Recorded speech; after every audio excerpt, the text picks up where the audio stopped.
Morning my dear students. आज हम पाठ 5 मिठाई वाला पढ़ेंगे।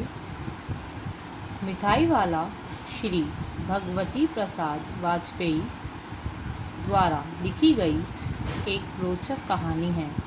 इस कहानी में लेखक ने बच्चों के प्रति मिठाई वाले के स्नेह को प्रकट किया है।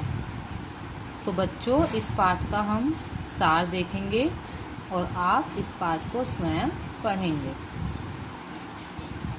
तो देखिए, खिलौने वाले अपने खिलौने बेचने के लिए मादक और मधुर स्वर में गाता हुआ, बच्चों को बहलाने वाला खिलौने वाला उसका स्वर सुनते ही बच्चे अपना खेलना भूलकर दौड़े चले आते।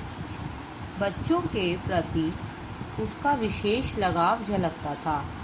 खिलौने वाला बच्चों को आवाज़ लगाता था कि बच्चों को बहलाने वाला खिलौने वाला आ गया। तो बच्चों के प्रति उसका विशेष लगाव रहता था।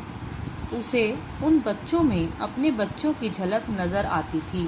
खिलौने वाले को बाकी बच्चों में अपने बच्चों की झलक नज़र आती थी, जिससे उसे बहुत संतोष और प्रसन्नता का अनुभव होता था। खिलौने लेकर पुलकित बच्चे अपनी तोतली आवाज़ में उनका मूल्य पूछते थे। मिठाई वाला पैसों के लालच में अपना सामान नहीं बेचता था। वह तो बच्चों को हंसते खेलते देखना चाहता था। इसीलिए गा गा कर कम दाम में सामान बेचकर बच्चों को प्रसन्न करता था। इसीलिए वह गा गा कर और सभी बच्चों को कम दाम में सामान बेचा करता था। राय विजय बहादुर के बच्चे चुन्नू और मुन्नू भी खिलौने लेने आए थे। अब इस पाठ में राय विजय बहादुर हैं एक, और उसके दो बच्चे चुन्नू और मुन्नू भी हैं जो कि खिलौने लेने आए। खिलौने ले जाकर उन्होंने अपने माता पिता को दिखाए तो उनकी माँ रोहिणी खिलौने के दाम सुनकर सोचने लगी कि इतने सस्ते खिलौने वह कैसे दे गया। राय विजय बहादुर की पत्नी का नाम रोहिणी है और वो खिलौने के दाम सुनते ही सोचने लगी कि वह इतने सस्ते खिलौने कैसे दे गया। लगभग 6 महीने बाद वही व्यक्ति मुरलियाँ बेचने आया। वही व्यक्ति क्या बेचने आया? मुरलियाँ बेचने आया। वह मुरली बजाकर सबका मन मोह लेता था।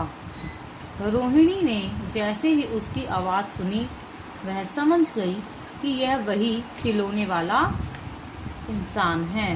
वह सोचने लगी, इतना सस्ता सामान बेचकर इसे क्या मिलता होगा। उसने अपने बच्चों के लिए मुरली लेने की बात कही। विजय बाबू ने उसे आवाज़ दी। उसके आते ही बच्चों का झुंड भी आ गया।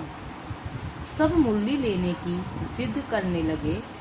विजय बाबू ने मुरली के दाम पूछे तो उसने बताया, बाबूजी 2-3 पैसे की 2 पैसे में लूँगा। उसने क्या बताया? बाबूजी 3 पैसे की 2 पैसे में लगा लूँगा। मुरली वाले ने क्या कहा कि मैं 3 पैसे की 2 पैसे में लगा लूँगा। उसकी बात पर विजय बाबू ने उसे व्यंग कसते हुए कहा, तुम लोगों की झूठ बोलने की आदत होती है। अब देखो, जिस प्रकार बच्चों हम सब करते हैं, कोई भी अगर हम सामान खरीदने जाते हैं तो हम उसको कम दाम में लेने की कोशिश करते हैं, जैसे हम उससे सस्ता लगवाने के लिए कहते हैं। उसी प्रकार उसने भी कहा। विजय बाबू ने 2 मुरलियाँ लीं। सभी बच्चों को मुरलियाँ देकर वह चला गया। काफ़ी दिनों तक वह वापस नहीं आया, पर सस्ता सामान बेचने की छाप सबके दिलों पर छोड़ गया, क्योंकि वह आदमी सभी बच्चों को सस्ता सामान देता था। लगभग 8 महीने बाद वह मिठाई वाला बनकर आया उसकी आवाज़ सुनते ही रोहिणी पहचान गई। अब 8 महीने बाद वह क्या बेचने के लिए आया? मिठाइयाँ। और रोहिणी ने फिर उसकी आवाज़ सुनते ही पहचान ली।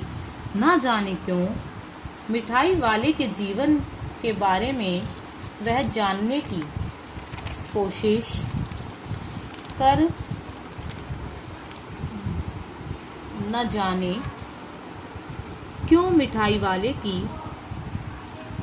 जीवन के बारे में जानने की जिज्ञासा रोहिणी को बढ़ती चली गई। वह उसके घर परिवार के बारे में जानना चाहती थी। दादी से कहकर उसने मिठाई वाले को बुलाया। अब मिठाई वाला आकर बैठा और पूछा, पहले भी आए हो क्या? मिठाई वाले ने हाँ में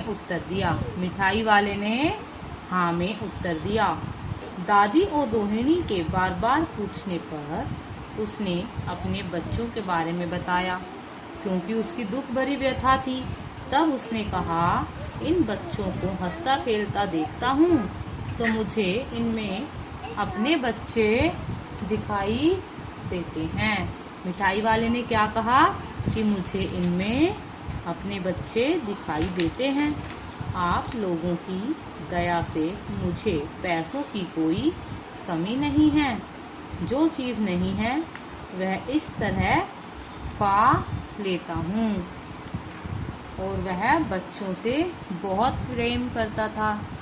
तो बच्चों, इस प्रकार वह आदमी सभी के मन पर बस गया था और बच्चों से उसका अति लगाव था और अपना सामान इसी तरह सस्ते दामों में बेचा करता था, क्योंकि वह उन बच्चों में अपने बच्चों की झलक पा लेता था। धन्यवाद।